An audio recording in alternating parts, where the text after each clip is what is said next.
Assalamualaikum warahmatullahi wabarakatuh. Bismillahirrahmanirrahim. Alhamdulillahirabbil alamin wassalatu wassalamu ala sayyidina Muhammadin sayyidil mursalin wa ala alihi wa sahbihi ajma'in, amma ba'du. Sahabat Ngopi Nusantara yang dirahmati oleh Allah Subhanahu wa taala, menjalankan ibadah puasa tentunya kita harus mengerti tata caranya. Di antara tata cara menjalankan ibadah puasa yang paling utama yaitu dua hal. Ini yang biasa disebut menjadi rukun puasa, yaitu niat. Niat berpuasa di malam hari. Yang kedua, menjauhi hal-hal yang dapat membatalkan puasa. Kita masuk pada bahasan hal-hal yang dapat membatalkan puasa kita. Ini lebih dapat kita pahami dengan gamblang. Hal-hal yang membatalkan puasa ada 8 perkara. Yang pertama, sampainya sesuatu ke dalam lubang tubuh dengan cara disengaja. Lubang tubuh yang dimaksud di sini yaitu mulut, hidung, telinga, kubul, kemaluan, atau dubur, anus. Jika ada barang yang masuk ke bagian dalam tubuh, lubang tubuh, lewat lubang tubuh tadi itu, maka itu dapat menyebabkan puasa seseorang batal. Lubang tubuh dalam istilah fikih diistilahkan dengan jauf, jadi bagian dalam tubuh. Bagian dalam tubuh tersebut ada beberapa batasan-batasannya. Sejauh mana benda masuk ke dalam tubuh kita yang dikategorikan sampai kepada jauf tadi itu. Yang pertama, hidung misalkan. Hidung itu batasnya adalah pangkal insang. Istilah Arabnya muntaha khaisum. Jika kita memasukkan barang sampai pangkal insang, ini biasanya sejajar dengan mata kita, maka itu dapat menyebabkan puasa kita batal. Yang kedua, telinga. Batasan telinga adalah bagian dalam yang tidak terlihat oleh mata. Nah, ini telinga ini justru lebih pendek lagi, yang tidak terlihat oleh mata. Kita aja nggak bisa melihat telinga kita. Jadi memasukkan barang ke telinga itu bisa menyebabkan batalnya puasa. Mulut batasnya adalah hulkum, yaitu tenggorokan. Jika ada barang yang masuk lewat mulut kita, maka batas dia bisa menyebabkan puasa kita batal jika barang tersebut melewati hulkum. Hulkum itu tenggorokan. Bagaimana misalkan jika sengaja memasukkan barang-barang tersebut karena ada keperluan medis. Misalkan saat ini ada swab test dan segala macam, maka merujuk pada fatwa MUI, swab test tidak membatalkan puasa. Karena barang yang dimasukkan itu adalah barang padat berupa katembat atau kapas stik, itu istilahnya ya kan. Itu hanya untuk mengambil sampel, tidak sampai masuk ke dalam anggota tubuh kita, tapi sekedar dimasukkan untuk mengambil sampel. Maka fatwa MUI untuk swab test dan segalanya itu tidak membatalkan puasa. Terus perkara yang membatalkan puasa yang kedua adalah pengobatan lewat dubur maupun kubul. lewat anus maupun lewat kemaluan. Contoh misalkan karena mengalami sakit tertentu, wasir misalkan, sehingga dikasih obat yang harus dimasukkan lewat lubang anus, maka itu membatalkan puasa. Terus lewat depan misalkan pemasangan kateter, itu juga menyebabkan puasa batal.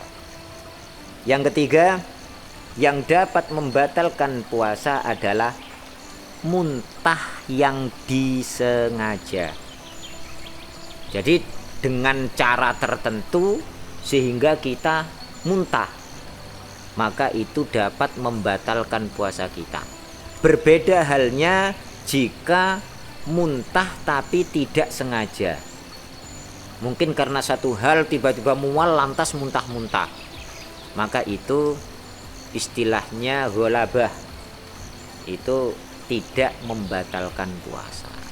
Jadi perlu diingat, yang membatalkan puasa adalah muntah yang disengaja.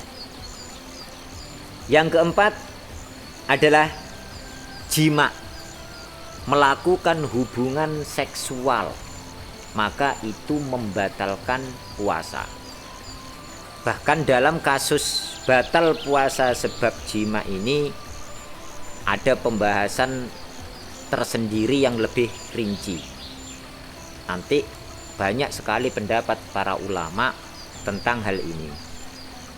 Yang kelima, perkara yang dapat membatalkan puasa seseorang adalah keluarnya sperma disebabkan karena sentuhan atau rangsangan yang disengaja.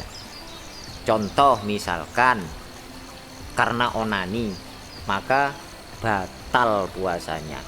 Atau karena berdekatan dengan lawan jenis, tersentuh atau sengaja disentuh, sengaja dirangsang, lantas keluar sperma, maka itu juga membatalkan puasa. Berbeda halnya jika keluar sperma diakibatkan karena mimpi atau ihtilam.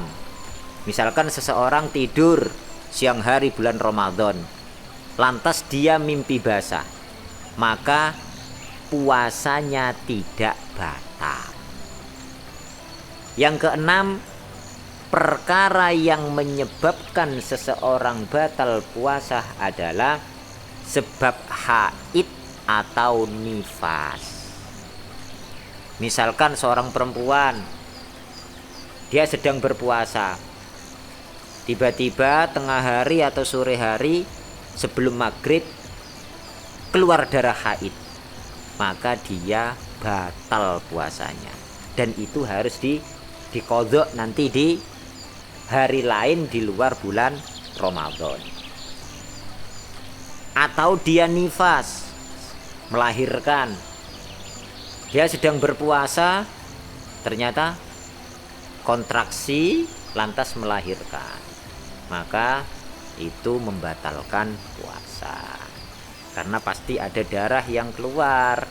Karena nifas itu darah yang mengiringi proses persalinan. Yang ketujuh, perkara yang dapat membatalkan puasa seseorang adalah hilangnya kesadaran atau zawalul aqli, disebabkan karena gila atau ayan, epilepsi. Jadi jika ada seseorang sedang menjalankan puasa tiba-tiba gila, maka puasanya batal. Atau ketika menjalankan puasa tiba-tiba mengalami ayan, epilepsi, sehingga tidak sadarkan diri, maka hukumnya batal puasanya. Bagaimana dengan pingsan? Sama. Tiba-tiba ketika puasa sakit pingsan, maka itu bisa membatalkan puasanya.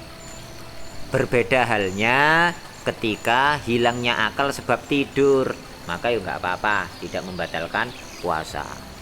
Bahkan tidur itu menjadi andalan ibadahnya orang puasa, gitu loh. Ya, karena katanya puasanya orang tidur itu ibadah. Jadi kebanyakan ini biasanya sahabat-sahabat Kopi Nusantara itu lebih milih ibadah tidur 3 bulan puasa. Alasannya daripada berbuat maksiat. Ya. Yang terakhir, yang ke-8, yaitu perkara yang dapat menyebabkan seseorang batal puasanya adalah murtad. Tiba-tiba ketika dia puasa, dia murtad, keluar dari Islam, maka otomatis ibadah puasanya batal. Sebab apa? Sebab Islam itu syarat wajib puasa.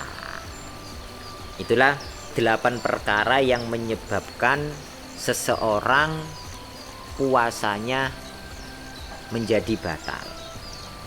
Oleh sebab itu, maka ketika kita tidak melakukan atau tidak mengalami salah satu dari 8 perkara yang membatalkan puasa ini, berarti secara hukum syariat puasa kita sah. Jadi gitu. Ibadah puasa itu salah satu ibadah yang caranya gampang. Sampai nggak makan, nggak minum, nggak melakukan perbuatan yang membatalkan puasa yang 8 tadi, udah berarti puasa sampean sudah terpenuhi. Jadi itulah cara agar puasa kita sah. Maka jauhi 8 perkara yang membatalkan puasa tadi. Demikianlah sahabat Ngopi Nusantara yang dirahmati oleh Allah. Semoga bermanfaat untuk kita semua. Amin. Akhiran, assalamualaikum warahmatullahi wabarakatuh.